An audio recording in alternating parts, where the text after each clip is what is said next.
What you are hearing are the sounds of the wind howling over Antarctica. A sound that most humans in the world will never experience live. It is the southernmost continent in our world. So how likely is it that a South African would hear these sounds? For years that has been more likely than ever, thanks to the South African National Space Agency. South Africans descend on Antarctica almost every year. South Africa is the only African country that sends its citizens to Antarctica. But what are we doing there? It turns out SANSA is doing space weather research. They call Antarctica the window into geospace because all the magnetic field lines converge at the pole. So it makes it a very unique place to do space weather science. Another one of the reasons is there's not many people there, and so that means there's no one using cell phones, there's no infrastructure, there's no high voltage, high current running around messing with the magnetic field. It's a very unique place to do space weather science. That was the voice of Paddy Riley.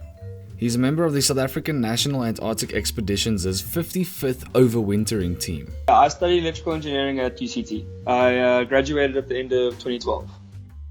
He was in Antarctica from December 2015 and recently returned to Cape Town in February 2017. This week on Quintessential Talks, we talk the electrical engineers who overwinter in Antarctica. Why do we even have a base in Antarctica? Well, I can tell you from SANSA's side, we're looking at space weather. So we look at the ionosphere and the changes that are happening in the ionosphere. And they send us down there to make sure that the scientific instruments are still working well. We also have a meteorological guy from SAWS, the South African Weather Service. He's also on one of the team members, and he takes like every 4 hours, I think he takes readings of what the weather's doing, which goes into our global model that they use to predict weather.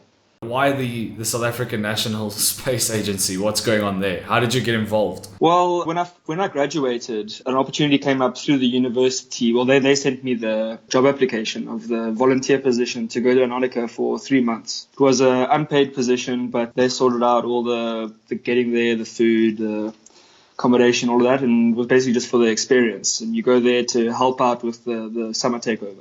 Okay, so you train at SANSA for 4 months before leaving. What does the training include?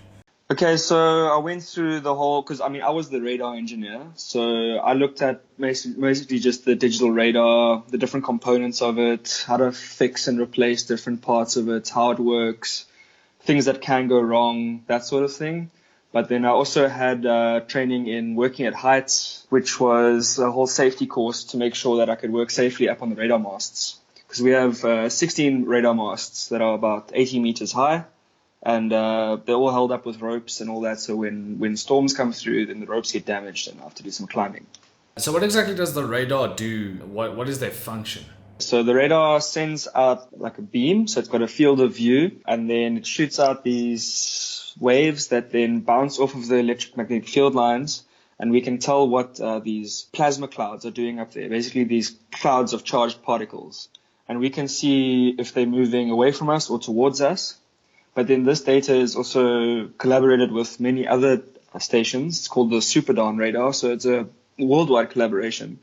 And then we can actually map how this plasma is flowing in the ionosphere. Coming up, Paddy tells us what that radar data is used for and tells us what 14 months in Antarctica is really like. Well, it's used for many different papers and different studies, but in this day and age, we're all very reliant on our cell phones and GPS and all these signals from satellites, and these charged particle clouds, these plasma clouds that are up there, affect these signals. So, for instance, for GPS, if you have a 1 centimeter accuracy, this cloud comes in the way of your signal, that accuracy can jump to 100 meters and can have effects for people who are studying glacial movements or anything like that. How many people were actually on the voyage that you went on? There's 10 of us that stay for the winter. Yeah, so that's just 10 people in total on the base that have to stay and maintain all the equipment and make sure the base is still standing. Does the equipment usually go down often? I mean, obviously the maintenance of it is one of the things you're in charge of, and the repair. So how much repair and maintenance do you look at over 14 months? I mean, look, outside, the weather is something else. I mean, we were getting winds that are like over 200 k's an hour and a lot of blowing snow that can last for 2 weeks. So for a piece of equipment that's sitting outside, it takes a lot of damage. And as well, static is a big problem there because it's very dry. And the blowing snow discharges particles and all that. So static affects our electronic systems very heavily as well. But now they're actually looking for new people to join for another trip that's coming up. Well, they look for people every year. Okay. SANSA send 2 engineers to Antarctica as well as other stations, other islands every year.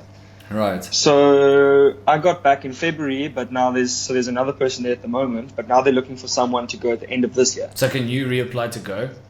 I can. And do you want to reapply to go? I mean, do you want to go back to the white planet?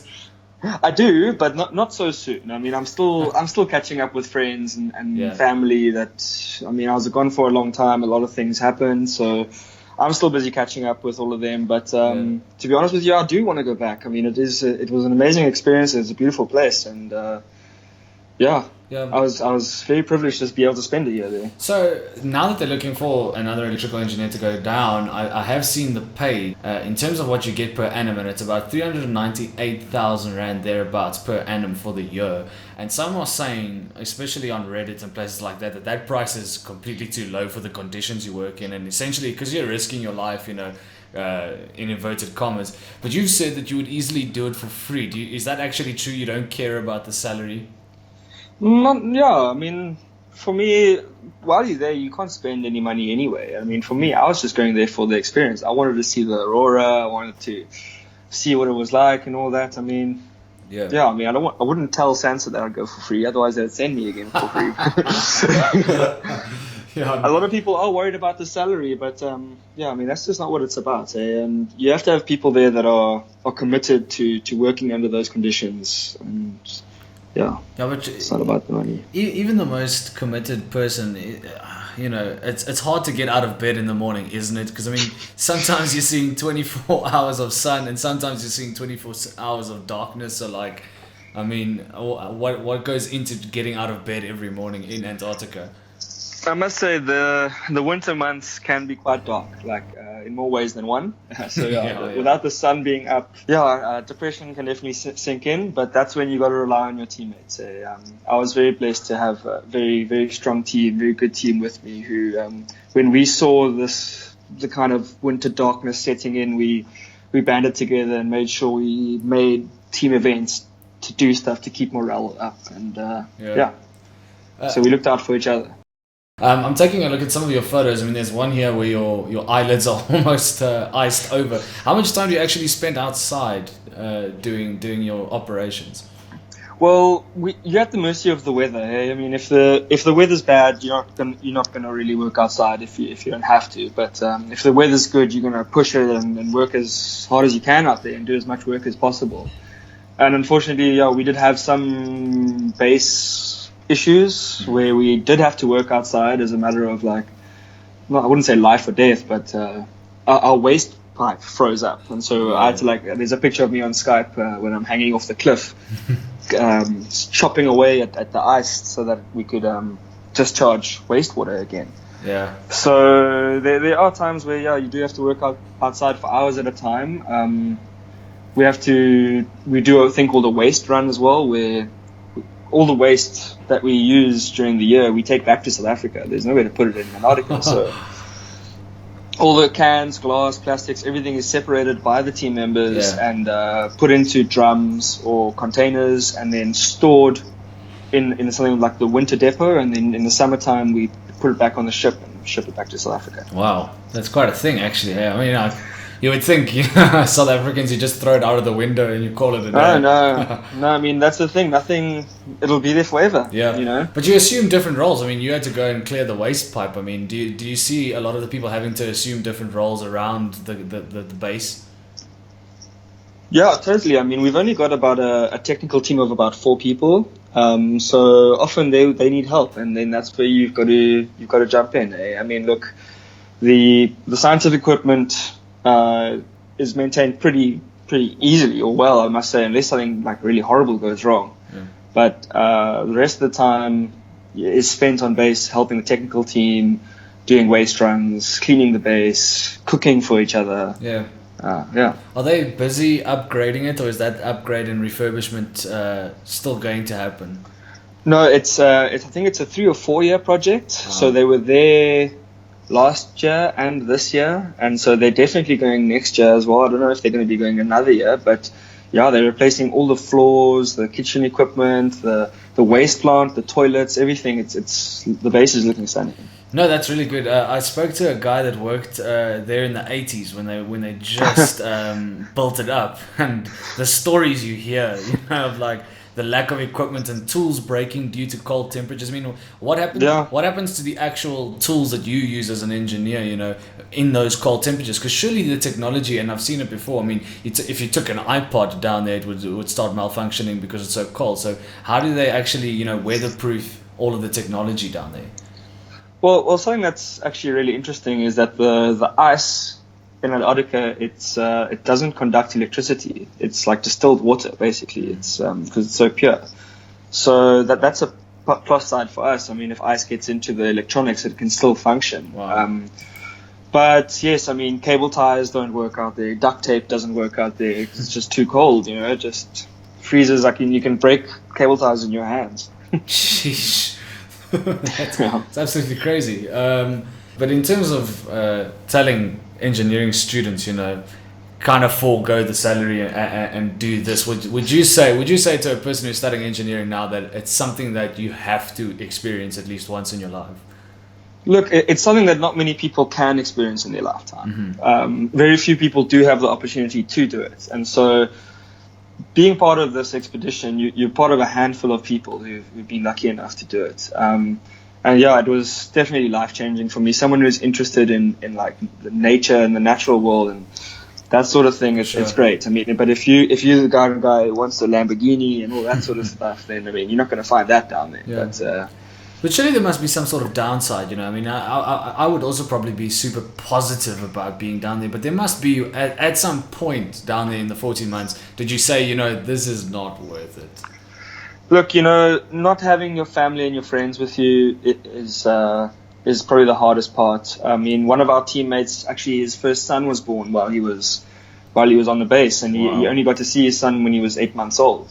So, I mean, I can only imagine what he must have had to go through. But for me, I mean, I'm young still. That's why I really recommend young graduates to apply, because you still have the time. You don't have a wife or anything back home that you can't leave or anything like that. I mean, I was also lucky. None of my friends got married or had babies while I was away, so I didn't miss any of those events. But yes, some people do. In terms of the food you guys had down there, what does the storage look like? The storage of food that goes along with you guys? Oh, we've got it's a massive dry store. It's got shelves and everything. It looks like you're walking into like a Pick and Pay or a spa. You go and you pick out what you're gonna make for supper and you sign it out, and then that's what you're gonna make. And I mean, if you wake up in the morning and you feel like eating a T-bone for breakfast, you can. I know I would do that. Yeah, so we have a massive walk-in freezer as well. It's just like stacked full of meat and provisions. I mean, I think we would be okay if the ship for some reason couldn't come and fetch us. We'd be able to stay another year. So a little known fact is that engineers from South Africa and around the world can go and overwinter in Antarctica. This is where Paddy is going next. I've booked a flight to Buenos Aires, and I'm going to go backpacking through South America for about 6 months. But my aim is to go to Marion Island, which is another overwintering position that SANSA provides. But on that island, there's now a lot more life. There's seals, penguins, albatross, killer whales, and you can go on hikes and all that. Antarctica is a bit too dangerous for that. There's no animals around. I mean, we only saw our first bird, I think, in January or something, and then there's only like 1 or 2 types of birds that fly around. And so the weather's a little bit more forgiving there, and there's more animals, and it's a 20-person team. It's very interesting. You never hear, of an engineer. You always think of an engineer being stuck inside a company now forever and like engineering, doing all the engineering stuff and doing the maintenance, But I mean, it's pretty cool to hear someone who goes around intentionally putting themselves in the line of, risking your life. But would you say at any point in Antarctica there was a point where you were like, okay, my life, I almost lost my life here? Oh no, totally. There was we had a medical emergency on our base, which in September, so it was in the winter, which meant we had to drive to the German station, which is 300 k's away. So it should be a 30-hour drive, driving the vehicles that we drive there, but it ended up taking us over 100 hours to get there because we were stuck in the field for over 3 days. With generator dying, door blowing off. So yeah, it got pretty hairy, but eventually we came out of it. But I mean, it just came out of it stronger, and we all survived it. So it's all good. All's well that ends well. Listen, I've just got to tell you, there's one funny story. All right. If we're braaiing on the ice, I mean, we're South Africans. You can actually braai on the ice. Well, we take our braai outside. We put a little thing down so no coals fall on the ice or anything like that. And but when you're out there, everyone's beer is on the grill. It's on the fire, because if it's not, then it freezes. You'll have one sip and then that beer will be frozen. That is incredible. So you got your meat and your beer is on the fire. On the same open flame.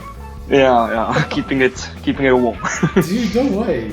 Like, that's something that you don't even consider at the end of the day. No, that's how cold it gets. And like you said, with iPhones and stuff as well, you'll take out your phone, take one photo, and then the battery will be dead. Dude. You put it back in your pocket, warm it up a bit, you can get another photo, and then it dies again. That's incredible.